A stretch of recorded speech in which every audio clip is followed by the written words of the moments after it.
पौधे हमारे जीवन के अभिन्न अंग होते हैं और पौधों को हम अपने घर में लगाना पसंद भी करते हैं। यदि हम गार्डनिंग करते हैं तो हमें फूल फल के पौधे लगाना अपने घर में बहुत ही अच्छा लगता है। तो इन्हीं पौधों में से कुछ ऐसे पौधे भी होते हैं जिन्हें हमें अपने घर में ज़रूर लगाना चाहिए। हो सकता है आप में से कुछ लोग उन पौधों को लगाए भी होंगे और कुछ पौधे आप नहीं लगाए हैं, तो इस बरसात में ज़रूर ला करके ग्रो करिए। उन पौधों से आपको बहुत सारे फायदे होंगे। आपके घर में सुख शांति बनी रहेगी, आपके घर में खुशियां हमेशा आती रहेंगी। लाख जतन करने के बाद भी बहुत सारे लोग हमेशा परेशान रहते हैं, तो कुछ पौधों से भी हमें सीखना चाहिए। वो पौधे हमारे घर में बहुत ही अपना एक अलग महत्व रखते हैं, एक अलग स्थान रखते हैं। हमारा आध्यात्म, हमारे बड़े बुजुर्ग इन पौधों का महत्व बताए हैं, तो इन पौधों को हमें अपने घर में ज़रूर लगाना चाहिए। तो आज मैं जो आपसे 7 ऐसे पौधे के बारे में बताऊंगी जिनको घर में लगाने से सबसे बड़ी उपलब्धि यह होती है कि घर में सुख शांति आती है। तो यदि आप फूल के पौधे, फल के पौधे लगाते हैं तो उन पौधों को ज़रूर लगाइए। आज इसी विषय पर हम आपसे बात करेंगे। चलिए बात कर लेते हैं कि वो कौन कौन से पौधे हैं और हमें कितने लगाने चाहिए, कहाँ लगाने चाहिए, उसके क्या बेनिफिट्स हैं। हेलो फ्रेंड्स, स्वागत है आपका हमारे channel my organic green garden में। फ्रेंड्स, वीडियो शुरू करने से पहले कहना चाहेंगे कि यदि आपको हमारे वीडियो अच्छे लगते हो तो देखने के बाद लाइक ज़रूर करिएगा और अगर हमारे चैनल को पहली बार देख रहे हैं तो सब्सक्राइब भी करिएगा। तो उन 7 शुभ पौधों में सबसे नंबर 1 पे आता है तुलसी का पौधा। आप सभी लोग जानते हैं और आप सभी लोगों के घर में यह पौधा लगा भी होगा, लेकिन हम आपको एक अच्छी चीज़ बताएंगे कि इस पौधे को किस दिशा में लगाना सबसे उत्तम होता है। तो देखिए, आप दक्षिण दिशा छोड़ करके बाकी आप किसी भी दिशा में लगा सकते हैं, लेकिन अगर आप तुलसी को उत्तर दिशा में रखें तो वह सबसे अधिक अपना प्रभाव दिखाती हैं, क्योंकि तुलसी में लक्ष्मी जी का वास होता है। और तुलसी के पौधे के पास हमें और कौन सा पौधा रखना चाहिए यह भी हम आपसे इस वीडियो में बताएंगे। तुलसी को कभी भी अकेले आप न लगाएं। और दूसरी चीज़ हम आपको यह भी बताएंगे कि यदि आप तुलसी लगाते हैं तो उनका थोड़ा सा आपको ध्यान देना है, विशेष केयर की जरूरत नहीं है। यह मंजरी आप जरूर हटाते रहें। इस मंजरी को आप भगवान के चरण में चढ़ा सकते हैं। तो तुलसी आपकी बहुत खूबसूरत, आप देख सकते हैं कितनी हरी भरी सुंदर है। तो तुलसी का पौधा आप उत्तर, उसके बाद पूरब, नहीं मिले तो पश्चिम में लगाइए, लेकिन दक्षिण दिशा में बिल्कुल न लगाइए। और तुलसी के पौधे के पास आपको आंवले का पौधा अगर लगाना है तो लगा दीजिए बगल में गमले में, नहीं तो केले का पौधा जरूर लगाइए। केले का पौधा दूसरे स्थान पे होता है। तुलसी के बाद केला जरूर आपको लगाना है। केले में भगवान विष्णु का वास होता है, आप सभी को पता है।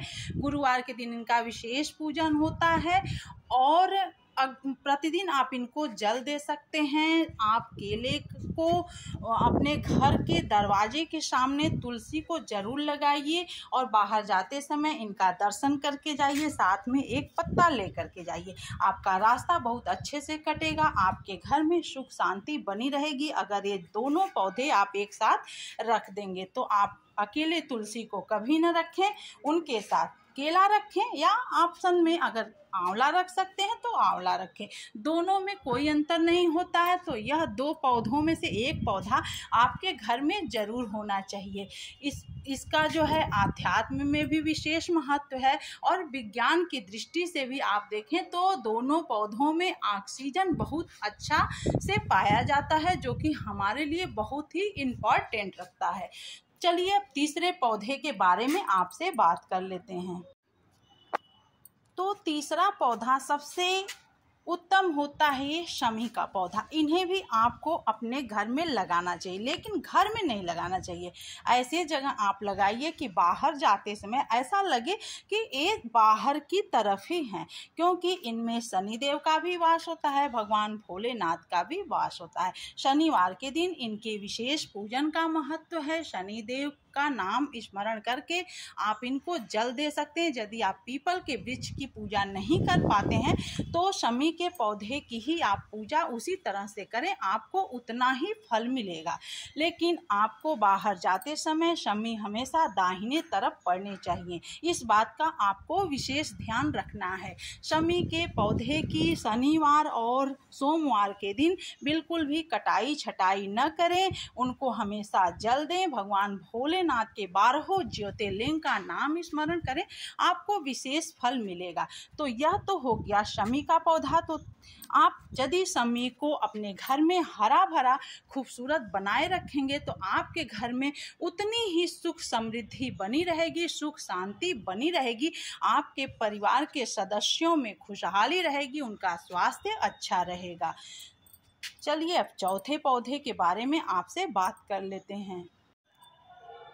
तो ये चौथा पौधा मोरपंख का है। आप इस पौधे को भी अपने घर में ज़रूर स्थान दीजिए। यदि आप कोई भी पौधा लगा रहे हो तो उसमें मोरपंख आपको ज़रूर लगाना है। अगर आप अपने घर में सुख समृद्धि, खुशहाली और तमाम प्रकार की खुशियाँ चाहते हैं तो मोरपंख को आपको अपने घर में ज़रूर लगाना चाहिए। मोरपंख में किसका वास होता है आप सभी को पता है, भगवान कृष्ण का इस पौधे में विशेष वास होता है। इस पौधे यह पौधा जहाँ होता है वहाँ साक्षात नारायण विराजमान होते हैं। तो कभी भी मोरपंख आपको एक ठो नहीं लगाना है। जब भी आप लगाइए तो मोरपंख के 2 पौधे आप ज़रूर लगाइए। हो सके तो आप इसे अपने गेट के पास रखें, नहीं तो अंदर जाते समय आपको उस स्थान पे होने चाहिए कि आपको जब आप अंदर जा रहे हो तो आपको मोरपंख का दर्शन मिले।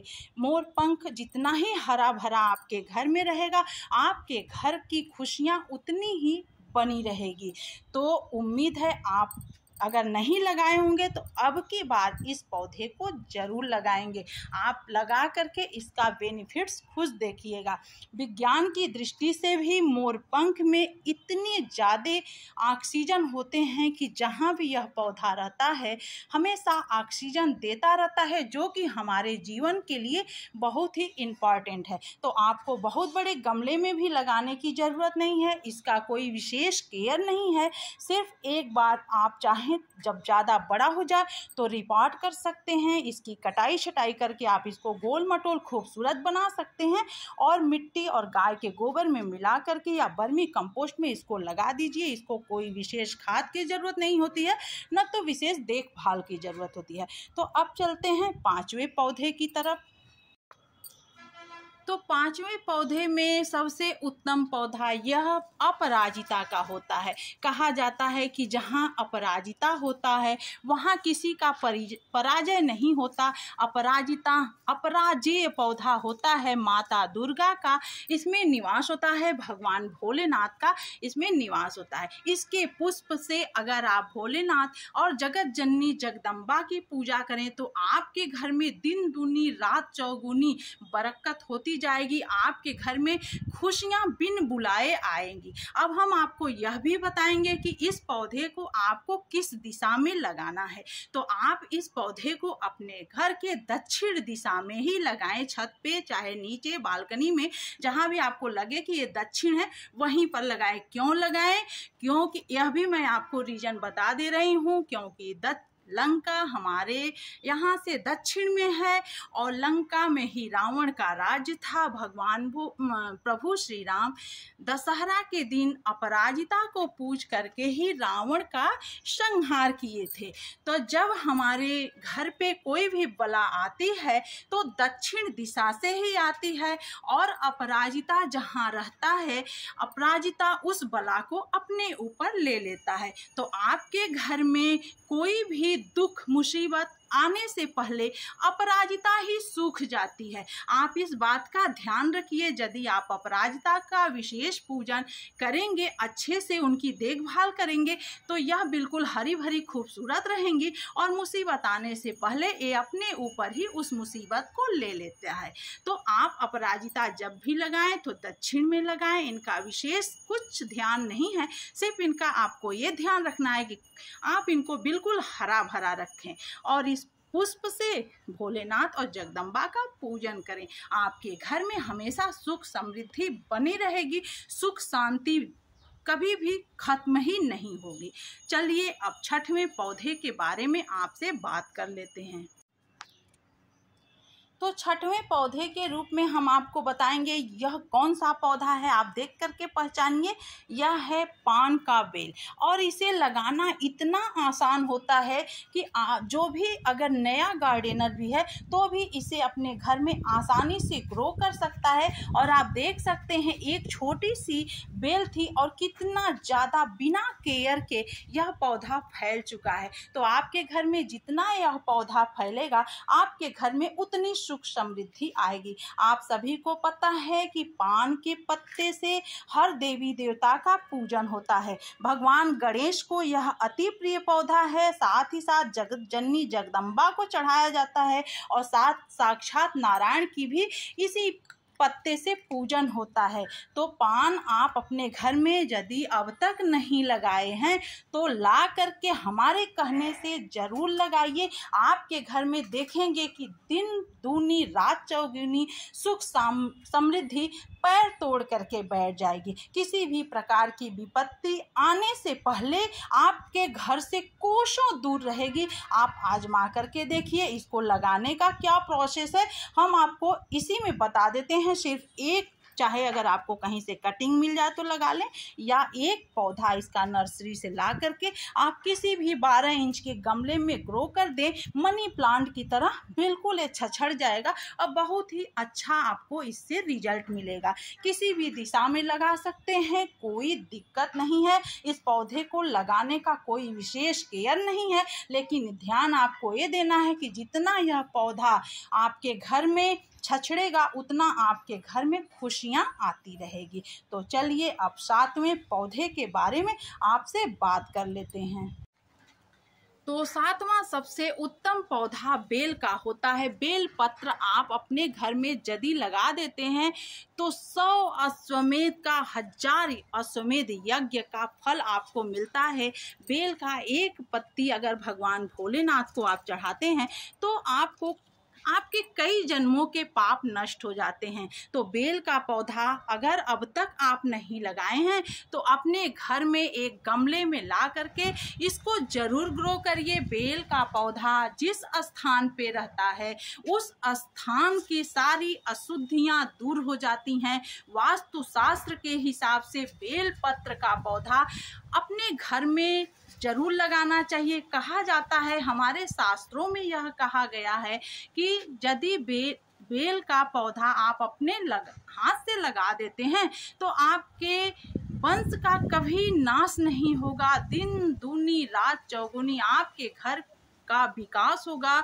हमेशा आपके घर में खुशियां आपके कदम चूमेंगी। आपके परिवार के सदस्यों का स्वास्थ्य अच्छा रहेगा। तो आप जरूर ग्रो करिए। एक गमले में ही ग्रो कर दीजिए। यह विशेष महंगा नहीं होता है, इसका विशेष केयर नहीं होता है। अगर आपके पास ज़मीन नहीं है तो आप गमले में ही इस पौधे को ज़रूर ग्रो करिए, उसका पूजा करिए, उनकी सेवा करिए। आप फिर आजमा कर देखिए। तो उनके जड़ में लक्ष्मी का निवास होता है, हर तने में भगवान भोलेनाथ का निवास होता है, हर ब्रांच में। तो इनकी ब्रांचों को तोड़ना नहीं चाहिए, खास तौर से सोमवार के दिन। और हर दिन इनका अगर आप हाथ जोड़ें तो आपको विशेष फल मिलेगा। तो हम तो कई प्रकार के पौधे लगाए हुए हैं, हमारे यहाँ ऐसा कोई पौधा नहीं है जो नहीं है। फिर भी उन्हीं पौधों में से जो मक्खन की तरह कहा जाता है, जो दही से मक्खन निकाला जाता है, उसी तरह से उन्हीं पौधों में से जो सबसे उत्तम, जो हमारे शास्त्रों में जिन पौधों का जिक्र हुआ है, हम उस का ध्यान रखते हुए आपको इन 7 पौधों के बारे में बताए हैं। अगर आपको ये सातों पौधे अगर आपके घर में नहीं हैं तो ज़रूर हमारे कहने से लगा कर देखिएगा। आपके घर में सुख, संपत्ति, समृद्धि, शिक्षा, स्वास्थ्य सब कुछ अच्छा रहेगा और आपके घर में खुशियाँ दिन दूनी रात चौगुनी बढ़ती जाएंगी। अगर आपको हमारे द्वारा दी गई यह जानकारी अच्छी लगी होगी तो जाते जाते लाइक ज़रूर करिएगा। वीडियो पसंद आया होगा तो फिर चैनल को पहली बार देख रहे होंगे तो सब्सक्राइब करिएगा। मिलते हैं अगली वीडियो में अगली जानकारी लेकर के। तब तक अपना ध्यान रखिए, अपने पौधों का ध्यान रखिए और इन पौधों को घर में ज़रूर ग्रो करिए। Thanks for watching.